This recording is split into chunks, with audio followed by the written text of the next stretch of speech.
Okay. சொல்லுப்பா. என்ன பண்ணிட்டு இருக்க? டென்சில் அடிக்கிறியா? ஆமாப்பா, கஸ்டமர் விருப்பப்பட்டாங்க. சரி, இந்த ஸ்டென்சில்ஸ் தான் அவருக்கு ஆசைப்பட்டாரு. சரி, அந்த கோடெல்லாம் இருக்கு. இது ஸ்ட்ரைட்னிங் கார்னருக்கு கரெக்டாக வரதுக்காக ஸ்கொயர் பாக்ஸ் அடித்து மெஷர்மெண்ட் எடுத்து இந்த ஸ்கொயர் நீட்டாக வர்றதுக்காக போட்டிருக்கு. அந்த ஸ்டென்சில்ஸ் வந்து நேர் லைன் வருது. அதாவது ஆர்டர் படி ஒன்று கரெக்டாக ஒரே லைன், நம்ம எங்கேருந்து பார்த்தாலையும் ஒரே மாதிரி ஒரே லைனில் இருக்கிற மாதிரி இருக்கும். நம்ம இந்த கார்னர் வச்சு இந்த ஸ்டென்சில்ஸ் வச்சோம்னா கரெக்டாக ஈவனாக வர்றதுக்காக இந்த சென்டரில் வச்சுருக்கோம்.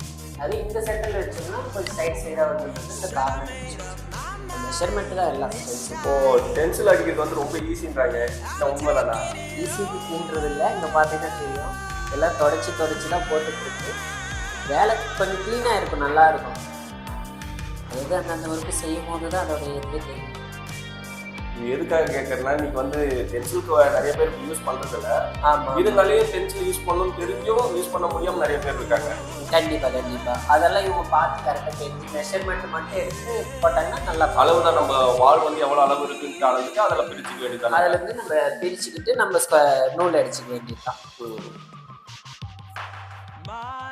நல்லா இருக்கும். 4 இன்ச் ரோலர் வச்சு நம்ம திக்னஸ் பண்ணிட்டு நல்லா டக் பண்ணிட்டு அது ரோலரில் சரக்கு எடுத்துட்டு இந்த மாதிரி சைடில் சரக்கு வந்து திக்காக இருக்கக்கூடாதுன்னு உடுப்பேன். கொஞ்சம் ஓகே அதிகமாக திக்காக இருந்தால் கொஞ்சம் அதிகமாக வந்துடும், கொஞ்சம் மெலிசாக போட்டு நம்ம இந்த 2 மாதத்துக்கு மட்டும் நெட்டு திக் பண்ணிட்டா போதும். நம்ம சிங்கிளாலே செய்யலாம். ஆனால் வந்து டைம் அதிகமாக இழுத்துரும் இதில். ஆமாம், இன்னொன்று ஆர்டராக போகிறது கொஞ்சம் லேட் ஆகும்.